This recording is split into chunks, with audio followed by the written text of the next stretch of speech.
Hey,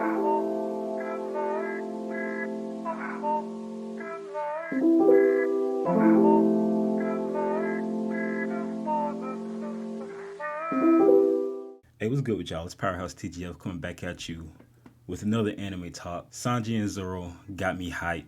Part 2. Apparently, Oda thought one chapter of pure greatness wasn't enough. He was going to give us double.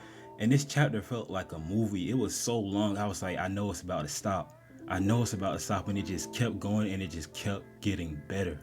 You know, we're going to make a video about Momo and Luffy later. But now let's focus on Zoro and Sanji. So I got a theory about Sanji that I wanted to share with you guys, but first I wanted to talk about some things. What's the deal with Diablo Jambi? Because Queen points out that it's not normal. Now it might be normal for us, because not only do we see Sanji do it on a consistent basis, but we also see Luffy do it. We've seen Zoro do it. Luffy, he can spam it sometimes, but I love it when he does it. But Queen points out that it's not normal.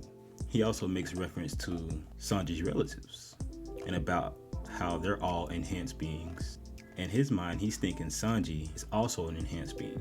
So I definitely believe that there is something to this. Now, we always just speculated that it was his burning hot will, and Sanji references that in the chapter.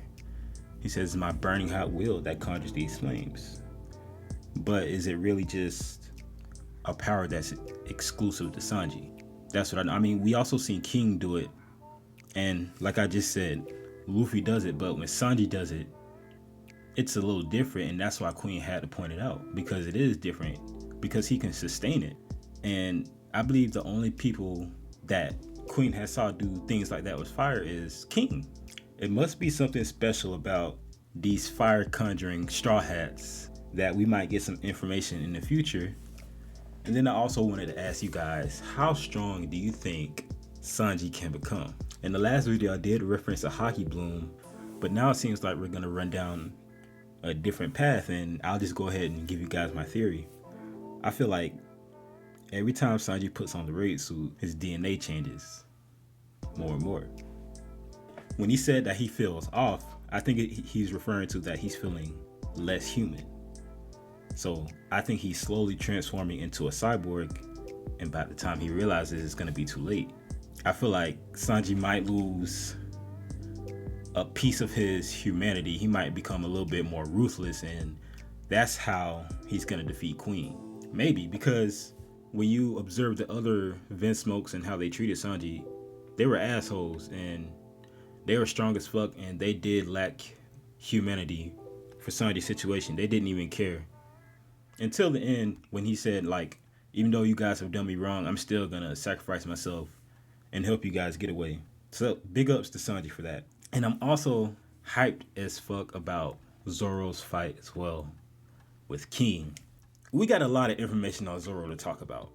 I don't even know where to start, but let's start about Zoro's lineage, okay? They reference in the chapter, Zoro is a descendant of, well, they say he resembles, and his swordplay is like Shimotsuki Ushimaru, who was also a descendant of Shimotsuki Ryuma. So most likely Zoro is a descendant of these two, right? There's already been theories about that floating around, so shout out to all the people that have already, noticed this and been put it out there. Yo, shout out to you.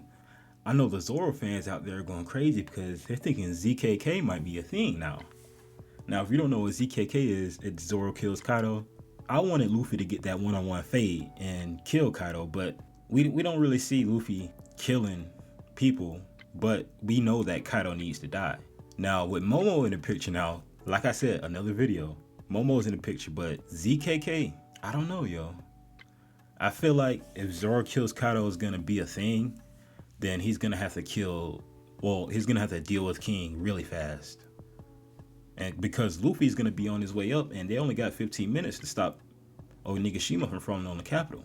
Zoro has less than 15 minutes to deal with King. And on top of that, we haven't even seen King's hybrid form. He's been in his base form, just wrecking shit, and he's fresh. He hasn't really dealt with any problems so far. The last question I wanted to ask about this epic fight between Zoro and King, are we gonna see a Conqueror's Haki clash between those two? In the last video, I said that King might not have it. But, I mean, somebody pointed out with a name like King, if he don't have Conqueror's Haki, that's a shame. So I was like, damn, that's true. But what if it's just like Zoro where he has it, but he don't know if he uses it? I don't know. He's part of a Yonko crew and he's a vet. If he has Conqueror's Haki, he probably knows how to use it. It's probably going to force Zoro to bring out the best. Zoro might have another Haki Bloom. We already know Zoro's the Dark King to Luffy. No mistake about it. But, oh my goodness, yo. Oh my goodness, I'm so hyped. Like I said, that's the best chapter I've ever read in any manga. That includes the Shibuya incident arc. That includes My Villain Academia. All that shit. It was, like I said, it was like a movie and I just couldn't stop reading. I've read through it 2 or 3 times already. I don't know if it's a break next week or not. I hope not. I hope not, because we got so much. There's so much more I could talk about, but I just wanted to stick to Zoro and Sanji today. As Zoro and Sanji got me hyped part 2. It might be a part 3 because these guys are not letting up and the fight hasn't even started yet.